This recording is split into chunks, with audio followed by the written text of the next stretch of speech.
Hello बच्चों, तो आज हम आपको पढ़ाएंगे मोलरिटी। अपने इस वीडियो में मोलरिटी और मोलरिटी दो रह गया 11 के लिए। तो मोलरिटी किससे रिप्रेजेंट करते हैं? स्मॉल एम से। किससे रिप्रेजेंट करते हैं? स्मॉल एम से। ये होता क्या है? The number of moles of solute, the number of moles of solute in per kg of solvent, number of moles of solute in per kg of solvent is known as molarity. इसे क्या कहते हैं बेटा? Molarity कहते हैं। It is represented by small m। तो molarity is equal to किसके होगा? फॉर्मूला क्या होगा? Number of moles of solute upon किसके होगा? मास of solvent, mass of solvent in KG. Number of moles of solute upon mass of solvent in KG. Number of moles of solute को MP से represent करते हैं, mass of solvent को WA से। Small M equal to किसके हो गए जरा बताओ? W B upon M D into किसके हो जाएगा? W A. ठीक है ना? किसके हो जाएगा? डब्ल्यू ए इंटू, और ये मास ऑफ सॉल्वेंट किसमें बेटा? केजी में। फिर से अगर हम बात करें आगे इसको और एक्सपेंड करें, small M equal to W B upon M D. ये बेटा given mass upon molar mass है, मतलब नंबर ऑफ मोल्स है, और इनटू डब्ल्यू ए किसमें है? केजी में। इसमें है केजी में, तो अब इसमें क्या कर दिया? ग्राम में। तो ये बताओ, ग्राम को अगर 1000 से डिवाइड कर दें केजी में बदल जाएगा ना? तो मतलब डब्ल्यू ए केजी, तो ये हो जाएगा आपका 1000। क्या हो जाएगा? ये आपका 1000 हो जाएगा। ठीक है ना? क्लियर हुआ कि नहीं क्लियर हुआ? मोलरिटी इस तरीके से आप फाइंड करेंगे। इसमें बच्चों डब्ल्यू बी क्या है जानते हो? ये है आपका mass of solute. W B क्या है? Mass of solute. M B क्या है? Mass of solvent. M B क्या है? Molar mass of solute. Molar mass of solute. W A क्या है? Mass of solvent. इसे क्या बोलते हैं? Mass of solvent. आगे समझ में नहीं है तो मोलरिटी इस तरीके से फाइंड कर सकते हैं। ठीक है ना? अच्छा, इसकी यूनिट बताओ क्या होगा? नंबर ऑफ मोल्स, मोल्स की यूनिट क्या होती है? मोल होगी। मास ऑफ सॉल्वेंट क्या होगा? मोल पर केजी। मोल पर केजी मतलब मोल केजी इनवर्स। मोल पर केजी। Got it? ध्यान से समझना है इसको। अच्छा, एक चीज और बताओ, ये क्या होता है? It is temperature independent. It is क्या हुआ? Temperature independent. ये टेम्परेचर इंडिपेंडेंट होता है। One molar, one small M को क्या रीड करेंगे बच्चों? वन मोलर रीड करेंगे। वन मोलर का मतलब क्या होगा? वन मोल पर केजी। इसका मतलब ये होगा one mole solute, one mole solute dissolve in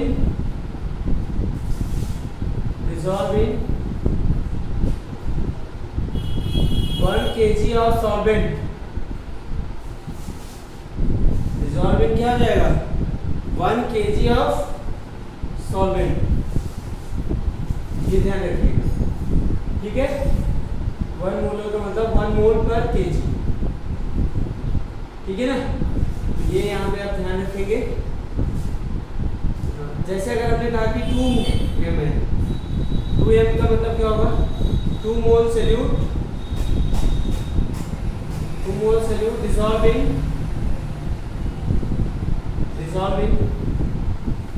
पर KG of solvent,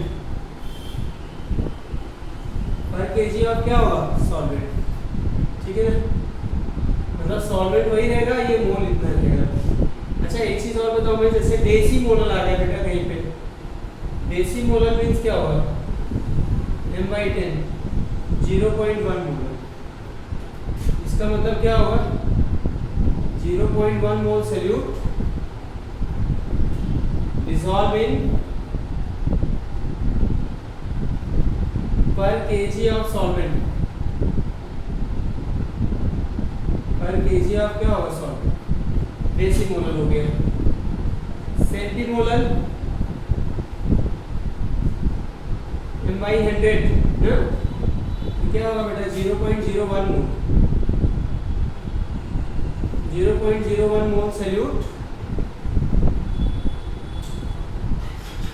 dissolve in 1 kg of solvent,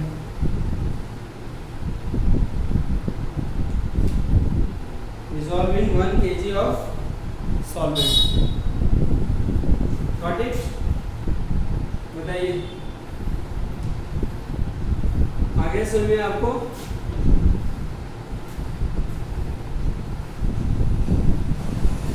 ठीक है ना। चलिए फिर एक काम कर लेते हैं, फिर क्वेश्चन सॉल्व निकाल लेते हैं एक दो अच्छे से।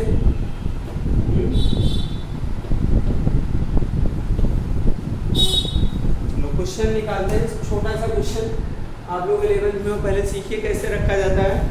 जैसे मैंने कहा 4 gram of NaOH dissolve in 250 gram of water, 4 gram of NaOH dissolve in 250 gram of water. Calculate the molarity of solution. Calculate the molarity of solution. देखिए बच्चों यहाँ पे मोलरिटी का फॉर्मूला क्या होगा, WB into 1000/MB into WA, ठीक है ना। WB क्या है आपका 4 ग्राम, मोलर मास क्या है 40 ग्राम पर मोल है ना। कैसे बेटा, Na का 23 होता है, Na का कितना होता है 23, और इसका H का O का बताओ 16, और H का कितना होता है 1, ऐड कर लो देखो कितना आएगा 40 आएगा। तो WBMB और WA आपको दिया ही कितना है 250 gram of water. For the value find the answer, molarity equal to क्या होगा यहाँ पे 4 इंटू 1000 अपन क्या हो जाएगा 40 इंटू WA, WA मतलब ये 4 हो गया, क्या होगा 10, 0.4 m मोलरिटी, या इसको लिख देंगे आप 0.4 मोल पर केजी, ठीक है ना, 0.4 मोल पर केजी, ये मोलरिटी इस तरीके से। और भी क्वेश्चन आपको कराते हैं,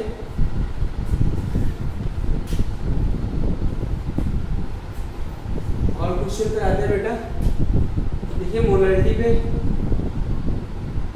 calculate the amount of urea, calculate the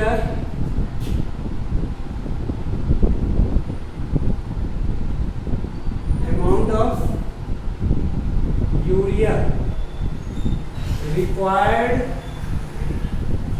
two prepare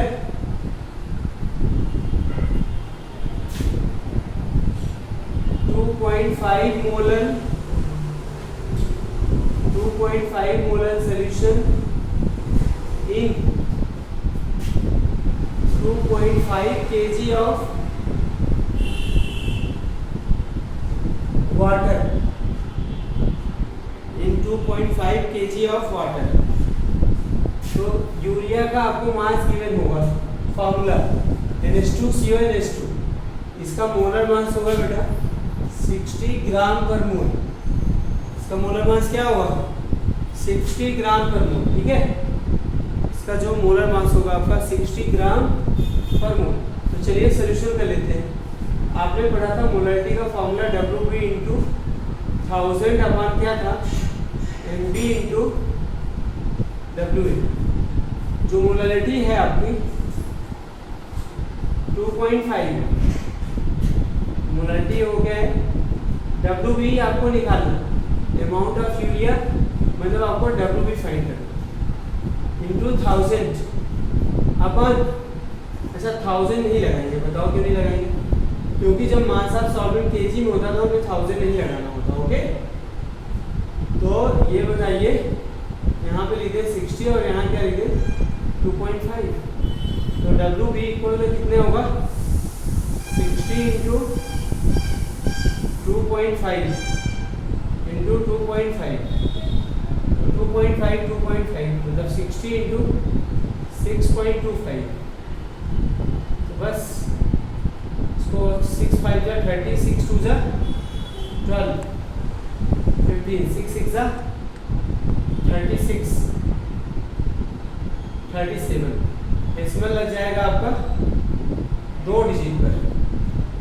तो कितना आ जाएगा, कितना ग्राम चाहिए होगा when 37.50 gram of urea added to the 250 gram of water, the molarity of solution become क्या हो जाएगा, the molarity of solution become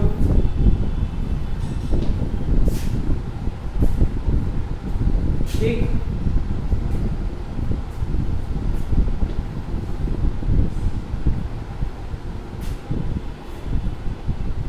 इतना हो जाएगा। वन मोर क्वेश्चन बेटा, और एक क्वेश्चन करा दें आपको।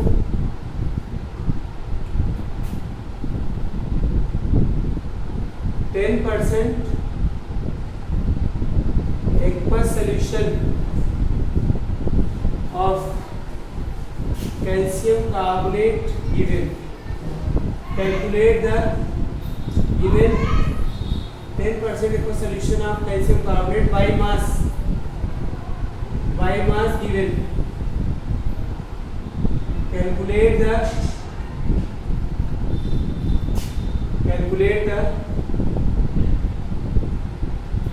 molarity of solution, कैलकुलेट का क्या होगा, molarity of solution.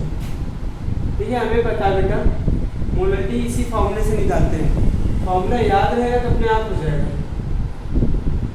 WB upon MB into WA, ये आपका 1000 है। तो WB कितना है, 10% बाई मास का मतलब क्या होगा, 10% CaCO3 बाई मास, इसका मतलब क्या है, means 10 gram CaCO3 dissolve in 90 gram of water, 90 gram of water. Aqueous solution का मतलब सॉल्वेंट इसमें वाटर है, तो इसका मतलब WB कितना हो गया 10 ग्राम, MB कितना हो गया, बोलो, कैल्शियम कार्बोनेट का मोलर मास 100 ग्राम पर मोल, और WA कितना हो गया 90 ग्राम हो गया। मोलरिटी बहुत आसानी से आ जाएगी ना, जब मोलरिटी इक्वल टू क्या होगा 10 इंटू 1000 अपॉन MB, MB कितना होगा 100 into WA 250 gram of water, या सॉरी 90 ग्राम, 0 से 0 कट गया, 10 अपॉन 9, 9 बन जा 9, 9 बन जा 9,